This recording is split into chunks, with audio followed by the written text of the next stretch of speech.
2명이 모였지만 마치 20명이 모인 것처럼 써봅시다. 첫 번째, 오늘 배울 건 산화 환원 반응인데 산화가 뭔지, 환원이 뭔지부터 정리를 해야 돼요. 자, 일단 산화란 기준이 첫 번째 2가지 기준이 있는데 산소, 원자든 분자든 상관없어. 이 산소를 얻으면 산화입니다. 암기법은 산소와 화학적 결합을 했다. 그래서 산화되었다라는 건 산소를 얻었다. 나 산화됐어. 이렇게 말하는 거지. 예를 들어서 탄소가 산소 분자를 얻어가지고 이산화탄소가 되었네? 탄소 입장에서는 산소를 얻은 거니까 탄소가 산화되었다라고 표현하는 겁니다. 산화되었다라고 표현하는 거야. 반대로 산소를 잃어버리면 환원되었다. 산화의 반대말이야. 반대말로 환원되었다라고 표현하는 겁니다. 즉, 이 역반응이 일어난다면 이산화탄소가 다시 탄소로 돌아간다면 산소를 잃어버린 게 되니까 환원이라고 하면 되겠죠? 얘는 산화가 되는 거고 반대쪽은 환원이 됩니다. 정의가 산소를 기준으로 정하는 정의만 있는 것이 아니라 바로 전자를 기준으로 산화환원을 정의하는 게 있는데 암기법은 전자는 산소랑 반대야 라고 외우면 반대야. 전자를 잃어버리면 산화되었다 라고 표현을 하고요. 전자를 얻으면 환원되었다 라고 표현합니다. 예를 들어서 마그네슘 원자가 있어. 금속이니까 전자를 버리고 싶어해, 얻고 싶어해? 버리고 싶어 하겠죠. 전자를 버립니다. 전자 버릴 거야! 버려가지고 2마리의 전자를 버리니까 어떻게 돼요? 2 플러스 이온이 되겠죠? 이때 마그네슘 이온으로 변하면서 뭐 되었다? 전자를 버렸으므로 산화되었다 라고 표현하는 거야. 우리가 저번 시간에 외우라고 했던 게 금속의 반응성이잖아. 금속이 반응한다라는 것은 전자를 누가 더 잘 버리느냐에 대한 순서였던 겁니다. 금속의 반응성이 크다, 칼륨 쪽이다, 전자를 굉장히 잘 버리는구나 라는 거고, 맨 끝에 있는 은이나 금 같은 경우는 어때요? 전자를 버리지 못합니다. 그럴 때 우리는 금속이 반응을 잘 안 해 라고 표현한다는 거지. 금속이 반응한다는 건 결국 뭐야? 금속이 얼마나 산화를 잘 하느냐에 대한 정도를 표로 만들어 놓은 거라는 거죠. 다시 말해서 금속의 반응성이라는 표였지만 다시 말해서 금속의 산화성 표라고 볼 수도 있습니다. 산화되는 성질, 가장 산화되기 쉬운 게 칼륨 쪽이고 가장 산화되기 어려운 게 금 쪽이라는 겁니다. 금 쪽이라는 거예요. 알겠죠? 두 가지 것으로 정의를 합니다. 누가 산화고 환원인지에 대해서 표로 잘 정리해 놔야 돼. 오케이. 이와 관련된 여러 가지 예들은 이따가 이제 방식을 띄워가지고 하나하나 보도록 할게요. 자, 다음 중요한 거부터 설명할게요. 자, 첫 번째는 어느 정도 설명을 한 거고요. 두 번째는 금속의 반응성입니다. 금속의 반응성을 우리 알고 있다는 전제하에 칼륨부터 가운데 수소 껴있고요. 맨 끝에 누가 있죠? 금이 있죠. 아우름 A6까지. 이쪽이 반응성이 큰 녀석이었고 이쪽이 반응성이 작은 녀석이었습니다. 이게 어디 사용되는지에 대해서 잠깐 실험을 통해서 예를 들어보면요. 책에 나온 실험이 뭐가 있냐면 황산구리 수용액에 아연파를 넣는데요. 자, 그려볼게요. 황산구리 수용액. 나는 황산구리 수용액이야. 수용액이라는 말은 물속에다 녹여놓은 거고요. 황산구리는 CuSO4가 황산구리인데 이걸 물속에 녹여서 aqueous 상태로 만들면 물속에서 얘가 얘한테 전자를 줘서 자기가 꿈을 이뤄요. 구리가 E+로 꿈을 이루고 안정화된 이온이 되고요. SO4는 전자 2개 받아서 E- 형태로 녹아 있습니다. 자, 화학식에 써있지는 않지만 우리가 수용액이다 그러면 이 안에 얘는 E+ 상태로 들어있겠네. 얘는 E- 상태로 들어있겠네라는 걸 알고 시작해요. 자, 이렇게 녹아 있어. 근데 이 구리 이온이라는 녀석이 특이하게 푸른색을 띄어요. 구리 이온일 때 푸른색을 띄기 때문에 이 수용액의 색깔은 원래 이제 푸른색을 띠고 있습니다.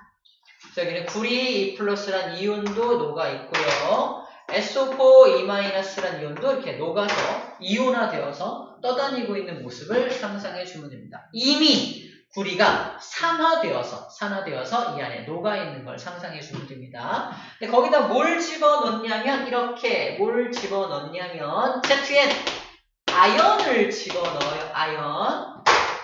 우리는 뭘 따져봐야 되냐면 구리가 있는 위치가 여기입니다. 구리 여기 있고요.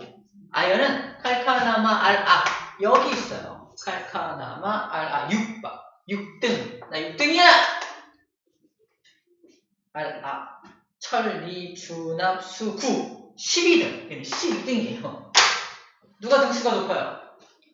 아연이 등수가 높죠. 등수가 높다는 건 산화되기 쉽다는 겁니다. 아연이 더. 전자를 버리는 건 누가 더 잘 버린다? 아연이 잘 버려요. 그죠? 근데 아연이 들어가기 앞서서 시간차로 먼저 구리가 경쟁자가 없네? 그러면서 구리가 먼저 전자를 버리고 있는 용액이 있었단 말이야. 뒤늦게 아연이 풍덩 들어갔더니 어떤 모양새요? 나보다 훨씬 레벨이 낮은 저 구리 자식이 이미 전자를 버리고 안정화되어서 희희낙낙거리고 있네? 그 꼴을 볼 수 있다 없다? 볼 수 없다. 그래서 구리를 부르면 일로 와봐. 누구신데? 나 아연이야. 야 아연님? 우리 조직 6바 아연님이십니까? 이렇게 되는 거지. 내가 좀 산화되어야겠는데 그러셔야죠. 그래서 아연이 전자를 버리고 구리가 그 전자를 제가 가져가겠습니다. 한다는 거지. 이해됩니까? 이런 힘의 관계를 따질 때 뭐가 필요하다? 이 표를 우리가 알고 있어야 힘의 관계를 따질 수가 있다. 그래서 둘이 만나면 여기다 아연판을 집어넣으면 아연이 원자 상태로 들어가겠지만 원자 상태인 아연이 지가 전자를 2개를 버려서 이온이 돼요. 이 전자를 누가 가져간다? 구리 플러스가 전자 2개를 퉁퉁 가져가면 뭐가 속출되겠어? 구리가 나오겠지. 그지? 구리가 나오겠지. 구리가 속출되어 나옵니다. 원래 구리의 색깔은 붉은색이에요. 붉은색. 붉은색의 구리가 석출되는 거죠. 어디서 나온 거야? 녹아있던 구리 이온이 구리로 석출되는 겁니다. 그게 다시 아연판에 막 달라붙어. 아연 옆에 이렇게 달라붙어요. 아연판 달라붙어요. 빨간색의 구리가. 아연은 이온화되어 나오면서 누구랑 결합한다? 아까 SO4 녹아있는 거 결합한다기보다 둘 다 떠다니는 거죠. 자, SO4 E-로 이런 형태로 물속에 떠다니게 되겠죠. 물속에 떠다니는 모습이야. 이거를 표현하기로 ZnSO4가 만들어집니다. 라고 표현하기로 합니다. 근데 이것도 aqueous 상태이기 때문에 이 안에 이런 형태로 녹아있는 거지. 그죠? 그래서 아연판 옆에 붉은색의 물질이 막 이렇게 달라붙게 되고요. 구리 이온이 점점 사라질 거 아니야. 구리 이온이 점점 사라져서 구리가 되니까 이 푸른색이었던 수용액도 점점 어떻게 된다? 투명해집니다. 푸른색이었던 용액의 색깔이 점점 투명해지는 일이 벌어지는 겁니다. 다시 황산구리 수용액에 푸른색으로 녹아있었는데 거기다 아연판을 퉁 집어넣었더니 점점 푸른색이 사라지면서 아연판 옆에 붉은색 물질이 막 달라붙어. 구리가 전자를 얻고 아연이 전자를 버리고 있네. 그래서 아연이 여기로 튀어나옵니다. 아연님이 튀어나오시고 ZnE+, ZnE+, 아연이 튀어나오고 얘는 다시 이렇게 돌아가는구나 라는 걸 알 수 있어요. 그래서 포인트. 아연의 이 가스와 구리의 가스가 어때요? 같죠? 아연의 가스도 E+, 구리의 가스도 E+거든요. 그래서 아연 하나가 이온으로 퉁 튀어나올 때 전자 몇 개 뿌려? 2개 뿌리죠? 그럼 여기 있던 구리 이온이 전자 몇 개를 받아? 2개를 받아서 구리가 되는 겁니다. 다시 말해서 아연 하나 나올 때 구리 하나 들어가요. 맞죠? 양이온이 하나 생길 때 양이온 하나가 사라진다는 얘기입니다. 이해됩니까? 아연 이온이 하나 나올 때 구리 이온이 하나가 없어지잖아. 그러므로 이 수용액에 녹아있는 전체 양이온의 수는 변함이 있다 없다? 변함이 없다라는 게 포인트입니다. 가스가 같은 것들이 자리를 바꿀 때는 양이온 수의 변화가 없다라는 거예요. 양이온 수의 변화가 없어라고 말했어요. 왜냐하면 가스가 같잖아. 가스가 거의 같잖아요. 가스가 같으니까 그런 일은 발생하지 않아 라고 표현을 하는 겁니다.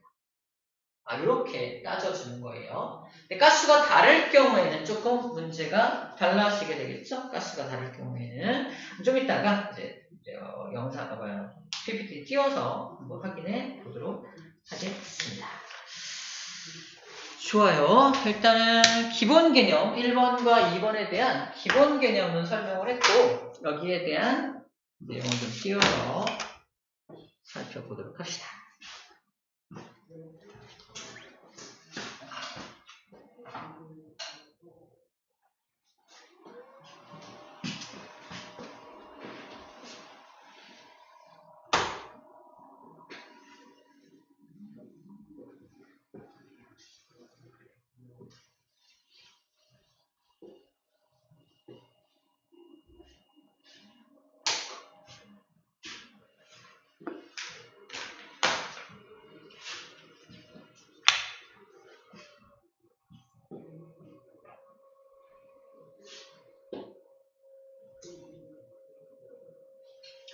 첫 번째 마네킹 먼저 볼게요.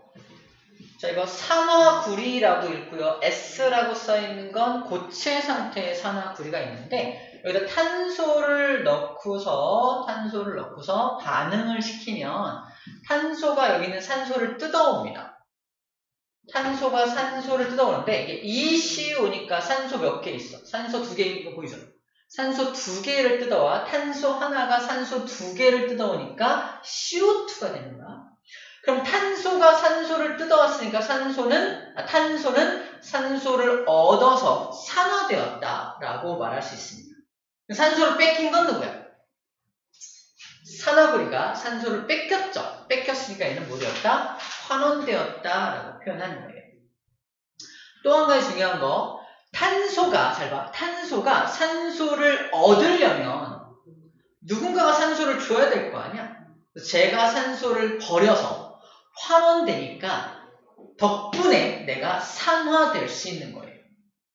반대로 산화구리 입장에서 내가 산소를 버리고 싶은데 산소를 가져갈 녀석이 없으면 버릴 수 있어 없어? 버릴 수 없다니까? 내가 환원되고 싶은데 누군가가 산화되어야지만 환원이 가능하다는 거야. 서로서로가 필요하다는 거지. 이해됩니까? 그래서 산화 반응이 일어나려면 환원되는 물질이 있어야 되고요. 환원 반응이 일어나려면 산화되는 물질이 있어야 됩니다. 즉 산화와 환원은 동시에 일어나야 한다는 거죠. 자, 이것을 산화 환원 반응의 동시성이라고 표현합니다. 산화 환원 반응의 동시성. 둘은 항상 동시에 일어나야만 해 라는 표현이에요. 동시성. 항상 동시에 일어나야만 해. 누가 있어야 누가 뭘 할 수 있고 제가 있어야 나도 할 수 있으니까 이렇게 표현을 합니다. 그러면 예외가 없다라고 생각하면 돼요. 예외가 없다. 꼭 산소를 기준으로 정의한 게 아니라 전자를 기준으로 정의하더라도 마찬가지야. 내가 전자를 버리려면 누가 전자를 가져가야 될 거 아니야? 또 누가 전자를 가져가려면 누군가 전자를 버려야 할 거 아닙니까? 전자를 기준으로 생각을 하더라도 산화환원 반응의 동시성은 적용이 된다라는 거예요. 자, 이 반응식을 좀 봅시다. 이건 뭐냐면 그림을 좀 보면 용광로에서 철광석과 코크스를 집어넣고 열풍을 가해주면 쇳물이 나오는 모습이에요. 쇳물은 순수한 철이 나오는 겁니다. 순수한 철. 철광석이란 이게 철광석이야. 이겁니다. 산화철을 철광석이라네. 산화철이란 철에다가 산소가 달라붙어 있는 모습이지. 다시 말해서 철이 녹슬어 있는 모습이란 말이야. 녹슨 철은 이용할 수 있을까 없을까? 이용할 수가 없어요. 녹슨 철은 자석에도 안 달라붙어 완전 철의 성질을 잃어버립니다. 망치로 통통통 녹슨 철을 때리면 다 부서져 버립니다. 본 적 있나요? 본 적 없나요? 되게 녹슬어 있는 철은 그냥 다 부서져 버립니다. 쓸모가 없는 거야. 그래서 여기서 내가 순수한 철을 이용하고 활용하기 위해서는 뭘 뜯어내야 돼? 산소를 뜯어내야 써먹을 수가 있는 거야. 순수한 철을 얻어내야 그 철을 가지고 건물도 짓고 다리도 만들고 막 그럴 거 아니에요? 근데 철광석 상태로 자연계에 존재하기 때문에 쓸 수 없는 상태로 존재하게 되는 거야. 즉, 우리는 지금 철을 굉장히 많이 이용하는 세상에 살고 있는데 자연계에 존재하는 철은 우리가 쓸 수 없는 상태로 존재하고 있다는 거야. 다 녹슬어 있는 상태로 발견이 된다는 거죠. 왜? 철은 기억납니까? 칼칼라마 알아철, 칼칼라마 알아철 7등이야. 아연 다음으로 반응성이 큰 녀석이란 말이야. 반응성이 크다는 건 전자를 막 버려서 다 산화되어 있는 상태로 자연계에 거의 존재한다는 겁니다. 그래서 녹슬어 있는 채로 존재하기 때문에 우리가 순수한 철을 뽑아내려면 그 산화철로부터 산소를 뜯어내야 한다는 겁니다. 산소를 뜯어낼 때 뭐가 필요하다? 요 탄소가 여기 나와 있는 코크스입니다. 코크스가 탄소예요. 기억해야 돼. 코크스가 탄소고, 그래서 철광석과 코크스를 집어넣고 가열을 하면 코크스가 산소를 뜯어가 주기 때문에 이렇게 이산화탄소 형태로 뜯어가 주기 때문에 순수한 철이 만들어질 수가 있다라고 일단 보면 되겠어요. 우리 1학년 때도 봤었죠. 자, 이때 산화철의 입장에서는 산소를 잃어버렸기 때문에 환원이라고 부를 수 있고요. 탄소, 코크스 입장에서는 산소를 얻어왔기 때문에 산화되었다라고 볼 수가 있겠네요. 물론 한 번에 저렇게 일어나진 않고요. 1단계와 2단계를 거치는데 먼저 이건 이제 전체 반응식이고 자, 이걸 좀 세부적으로 보면은 이렇게 볼 수 있는데요. 잠깐. 코크스를 집어넣으면 코크스가 철광석으로부터 바로 산소를 뜯어오는 게 아니야. 코크스는 먼저 내가 열풍 안에 산소가 들어있거든요. 열풍을 불어넣어주면 이 산소랑 코크스가 불완전하게 먼저 연소가 일어납니다. 불완전 연소. 그 탄소하고 산소가 그래서 불완전하게 연소가 되면 이산화탄소가 아니라 바로 일산화탄소의 모습으로 만들어지게 돼요. 즉, 이 산화철로부터 산소를 뜯어내려면 일산화탄소가 필요합니다. 잠깐 설명하면 일산화탄소의 정체가 연탄가스야. 연탄가스. 사람이 연탄가스 마시면 죽는 거 알아요? 왜 죽는지 알아요? 모르죠. 연탄가스를 마시면은 봐봐. 연탄가스를 마시면 내 몸속에 일산화탄소가 들어와 있는 거잖아. 일산화탄소가 내 몸속에 일산화탄소가 이렇게 들어와 있는데 또 여기 내 몸에서 이렇게 산소를 운반하기 위해서 적혈구도 있죠. 자, 적혈구가 내가 들이마신 산소를 원래는 들이마신 산소를 적혈구가 받아가지고 온몸 구석구석 날라주는 거잖아. 이게 원래 맞는데 적혈구가 내 몸에 들어온 산소를 적혈구가 끌어가는 힘을 1이라고 한다면 내 몸속에 들어온 산소를 일산화탄소가 뜯어가는 힘, 가져가는 힘은 훨씬 더 강합니다. 다시 말해서 경쟁자인 거야. 적혈구와 일산화탄소는 서로 경쟁자 관계야. 그래서 내 몸속에 산소가 들어오면 원래는 적혈구가 가져가서 날라주는데 내 몸속에 일산화탄소가 들어와 있으면 들어온 산소가 어디로 간다? 일산화탄소 쪽으로 다가버려. 일산화탄소가 적혈구보다 힘이 얼마나 세냐면 놀라지 마세요. 약 400배 정도 힘이 세요.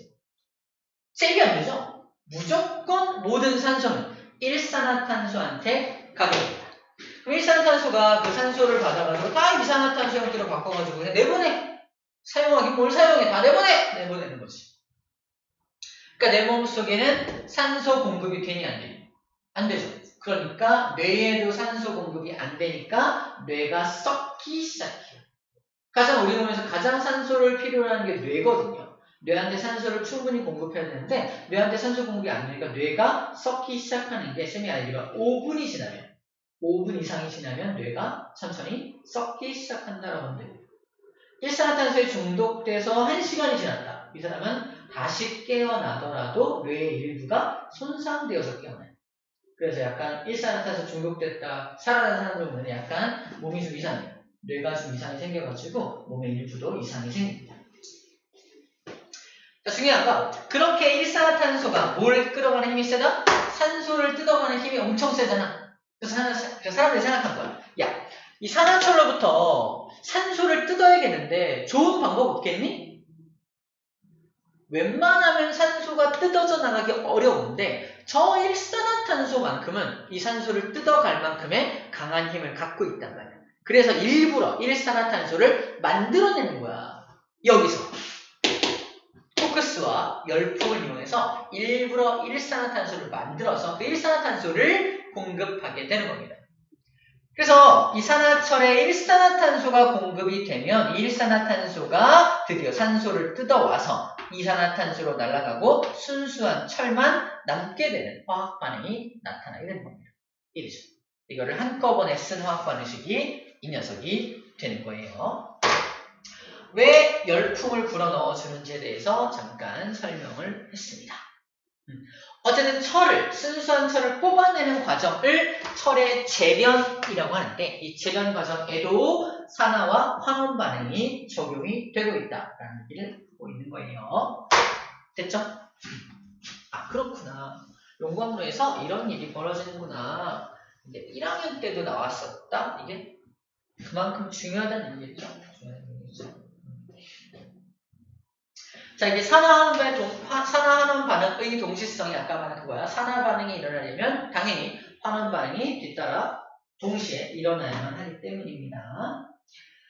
자, 여러 가지 산화환원 반응의 예들을 보여주고 있어요. 자, 메테인이 산소랑 만나서 이산화탄소와 물이 되는 과정에서도 얘가 산소랑 결합하니까 산화가 되겠죠. 철이 녹슬 때도 산소랑 결합하니까 산화가 될 거고요. 그 다음에 요 포도당이 물과 이산화탄소로 변하면서 호흡하는 거죠. 호흡 과정에도 산소랑 결합하기 때문에 산화된다 라고 표현하는 거고요. 광합성은 반대로 이산화탄소가 포도당으로 변할 때 산소가 어떻게 됩니까? 아, 이거 산화. 왜 산화냐면은 산소의 개수가 많아지거든요. 자, 산소가 포도당은 산소가 6개거든. 근데 이게 이산화탄소가 되면서 산소 몇 개로 변해요? 산소가 12개 보여요. 6개였던 산소가 12개가 되니까 산소의 개수가 많아지죠. 산소의 개수가 많아지니까 산화야. 포도당이 분해되어서, 잘 봐. 분해되어서 이산화탄소가 되고 있어. 뭔가 분해되니까 없어지는 것 같잖아. 아니, 분해되더라도 산소의 개수는 오히려 많아지니까 산화입니다. 산화야. 헷갈리면 안 돼. 반대로 이산화탄소가 포도당이 될 때는요. 산소가 12개였는데 6개로 바뀌는 거 보이죠? 산소를 오히려 잃어버리니까 환원이라고 부르는 겁니다. 산소의 개수를 가지고 산화인지 환원인지를 판단해 주면 돼요. 여기 전자까지 아직 나오지도 않았어. 아, 그렇구나. 조심해야 되는 건 호흡과 광합성 쪽에서 좀 조심해야겠구나 라는 정도로 알고 있으면 되겠습니다. 자, 그 다음에 전자에 대한 내용이에요. 나트륨하고 염소 기체가 만납니다. 나트륨은 고체 상태고요. 염소 기체는 기체 상태인데 고체 기체는 원래 잘 반응하지 않지만 잘 반응할 수 있고 어떤 조치를 취해주게 되면 반응을 하게 되는데 얘가 얘한테 전자를 주게 됩니다. 나트륨은 나트륨 1+가 되고요. Cl은 1-가 돼서 이렇게 나트륨 이온과 염화 이온으로 이온화가 돼요. 이온화가 되고 나서는 플러스 마이너스 정전기적인 인력에 의해서 이온 결합하게 되겠죠. 하지만 얘도 이온 결합했지만 플러스 마이너스로 나눠져 있다는 거 우리 계속 배워왔던 부분이에요. 자, 중요한 건 나트륨이 염소한테 전자를 줬으니까 얘는 산화된 거죠. 그러면 얘는 전자를 받았으니까 환원된 겁니다. 전자를 주는 게 산화, 얻는 게 환원이니까. 오케이. 전자를 잃어버린 게 산화, 전자를 얻은 게 환원이다 라고 말하고 있습니다. 전자에 대한 정의 그대로죠. 그대로입니다. 자, 산화 마그네슘이 형성되는 과정도 마찬가지야. 마그네슘하고 산소를 반응시켜서 확 불로 태우면 마그네슘이 산소한테 전자를 줍니다. 전자를 2개 받아서 산소는 E- 이온이 되고요. 마그네슘은 E+ 이온이 되어서 둘이 결합하죠. 산화 마그네슘 MgO라는 물질이 만들어집니다. 이때 마그네슘은 산화된 거고 산소는 환원된 거죠. 전자를 얻었으니까. 누가 산화했는지만 파악해 주면 되겠습니다. 재밌는 사실은 이런 것도 산화환원이라고 표현을 해요. 자, 이거 봐봐.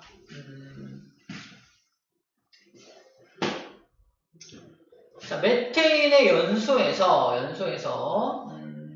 산화.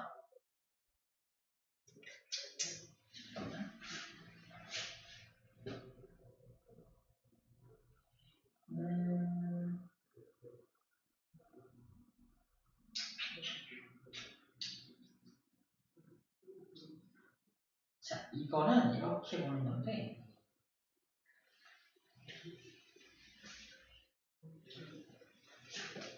이 분자 하나만 봐, 분자 하나. 분자 하나만 딱 봤을 때, 여기 공유 전자쌍들이 있을 거 아니야? 공유 전자쌍. 2쌍이나 있겠죠? 공유 전자쌍이 있는데, 공유 전자쌍이 산소 쪽으로 치우치죠? 우리 전기 음성도에서 치우치잖아? 그러면 탄소가 산소한테 완벽하게 전자를 줘버린 건 아니지. 떼어서 준 건 아니잖아. 원래 떼어서 주면 산화된 거고 받은 놈은 환원된 거라며. 근데 이런 경우에는 완전히 떼어준 게 아니지. 약간 치우침만 있을 뿐이잖아. 하지만 치우침이 발생하더라도 치우침만 있더라도 뭐라고 말한다? 산화되었다. 치우침 받은 놈은 나 환원됐어 라고 말한다는 거죠. 즉 조금만 치우침이 발생하더라도 이것도 산화, 환원이라고 부를 수 있다라는 말을 하고 있는 겁니다. 이해됩니까? 그래서 치우쳐졌지만 탄소 입장에서는 전자를 잃은 것으로 볼 수 있기 때문에 산화된 것이다 라고 말하고 있습니다. 즉 치우침만 발생하더라도 우리는 산화환원이라고 부를 수 있다라는 말을 하고 있는 거예요. 되죠?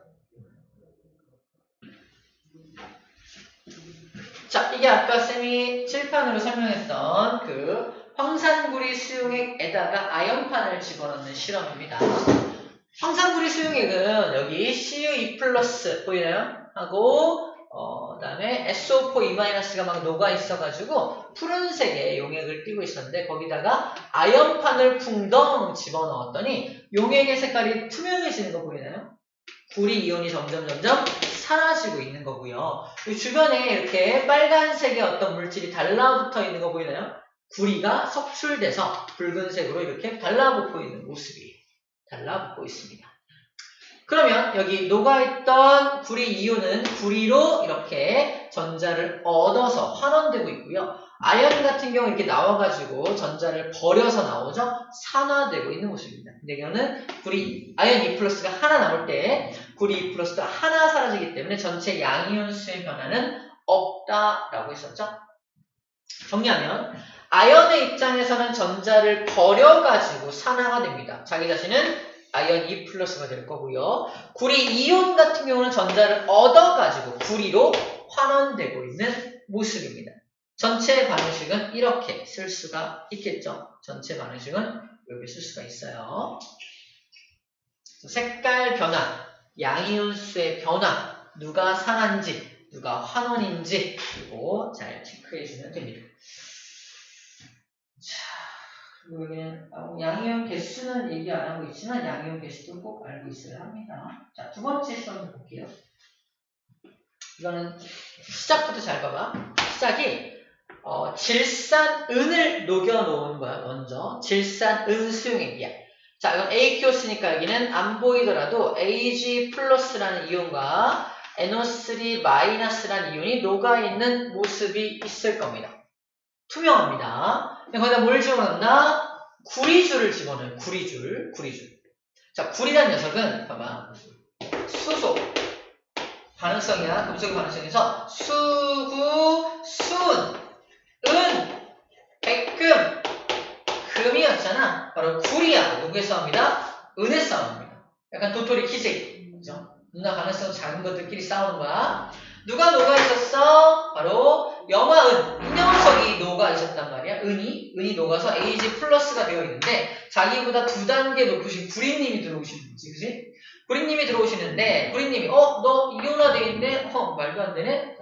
은을 불러서 내가 전자를 버릴 테니까 구리가 내가 전자를 버릴 테니까 네가 전자 좀 가져가야겠어? 라고 말하는 거죠. 구리는 전자 몇 개 버리나요? 2개 버리죠. 전자가 2개 버려집니다. 구리가 전자 2개를 버리면서 이온 하나가 만들어져. 구리 이온 하나가 나올 때 그 전자 2개를 해결해야 될 거 아니야. 전자 2개를 해결하려면 은 이온 몇 마리가 등장해야 돼? 2마리가 필요합니다. 은은 1 플러스이기 때문에 혼자서는 전자 2개를 해결할 수가 없다고. 그래서 은 2마리가 나와가지고 이제 각각 전자 하나씩을 가져가서 AG, 은 2마리가 만들어지는 겁니다. 다시 말해서 구리 이온 하나가 이온화되어 나오려면 2마리의 은 이온이 사라져야 한다는 얘기입니다. 이 반응이 지속되고 계속되고 반복되면요. 전체 수용액 속의 전체 양이온의 개수는 점점 줄어들 수밖에 없겠죠. 은 이온 2개, 양이온 2개 사라질 때 양이온 하나 나오니까 이렇게 가스의 차이가 있는 두 금속의 반응이 일어날 때는 양이온수의 변화가 생길 수 있다라는 겁니다. 됐나요? 자, 중요한 건 여기서 구리 이온이 자꾸 나오니까 다시 용액의 색깔이 푸른색으로 변해가는 거 보이나요? 구리 이온이 나오고 있다는 증거입니다. 그리고 구리줄 옆에 이렇게 달라붙는 녀석은 누구야? 은이겠죠? 은이 달라붙겠죠? 은이 석출되니까 은이 달라붙어서 이렇게 구리 이온 옆에 달라붙는 걸 볼 수 있습니다. 체크. 수용액 색깔이 점점 푸른색으로 변화가 됩니다. 왜? 구리 이온 때문에. 그래서 구리 같은 경우는 이온화되니까 산화가 된 거고요. 은 이온 같은 경우는 전자를 얻으니까 환원된 겁니다.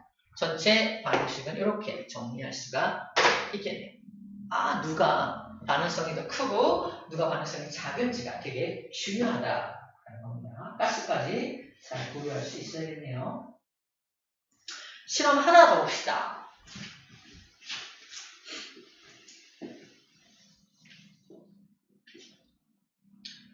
자, 이 실험은 HCl 수용액입니다. aqueous. 그러면은 나와 있지 않지만 H 플러스라는 이온과 Cl 마이너스라는 이온이 이렇게 녹아있는 모습이겠네요. 여기다 뭘 집어넣는다? 마그네슘 판을 풍덩 집어넣는 거야. 마그네슘은 칼카나마 4바야. 4등이야. 무려 4등짜리 조직의 넘버 4가 이 수소. 칼카나마 아라체수납 수소가 뒤에 붙어있죠. 수소보다 반응성이 훨씬 큰 마그네슘이 들어가니까 수소가 먼저 전자를 잃고 이온화되어 있는 저 녀석, 저 꼴을 보지 않는다는 겁니다. 수소는 비록 비금속이지만 금속들의 반응성에서 얘도 반응을 함께 합니다. 그래서 금속들이 반응할 때 수소가 먼저 이온화되어 있을 때 수소한테 전자를 주게 되겠죠. 마그네슘이 이온화되어 나올 때, 자, 마그네슘 하나가 이온화되어 나오면 마그네슘 2 플러스가 되어야 되니까 전자 몇 개를 버린다? 2개를 버리고 나와야 돼.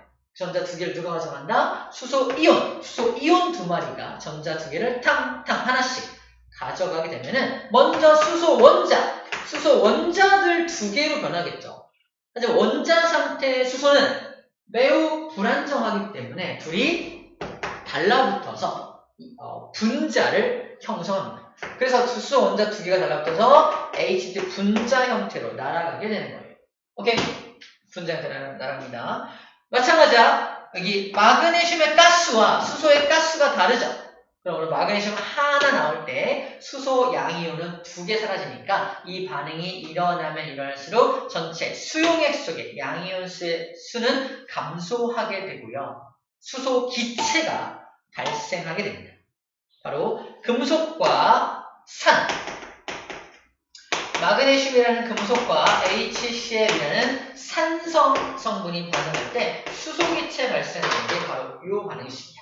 그 안에서 양면수의 변화, 누가 누구한테 전자를 주는지, 전자를 버린 놈은 산화된 거고요. 전자를 얻어간 놈은 환원된 거겠죠. 누가 산화인지 환원인지 파악할 수 있으면 됩니다.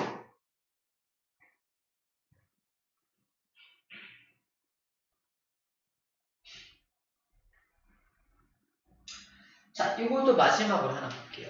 1학년 때는 좀 자세히 배웠는데 여기는 간단하게 배우고 있는데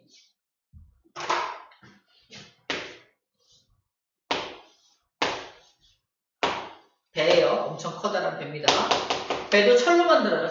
철로 만들고 바닷물은 전해질이 녹아있기 때문에 굉장히 얘를 잘 반응시킵니다. 즉 전자를 엄청 잘 뺏어가서 철을 다 뜯어낼 거야. 그러면 이 배가 금방 부식되겠지. 그래서 배가 부식되지 않도록 하는 방법이 뭐냐 이거야. 페인트 칠한다? 페인트를 칠은 안 돼. 페인트 벗겨주면 금방 부식되는 거 아니야? 그래서 페인트보다 훨씬 더 효과적인 방법이 뭐냐면 여기다가 희생금속을 이렇게 붙이는 거예요. 희생금속. 희생금속이 뭐예요? 예를 들어서 아연판. ZN이라고 하는 아연을 여기다 붙여놓으면 봐봐.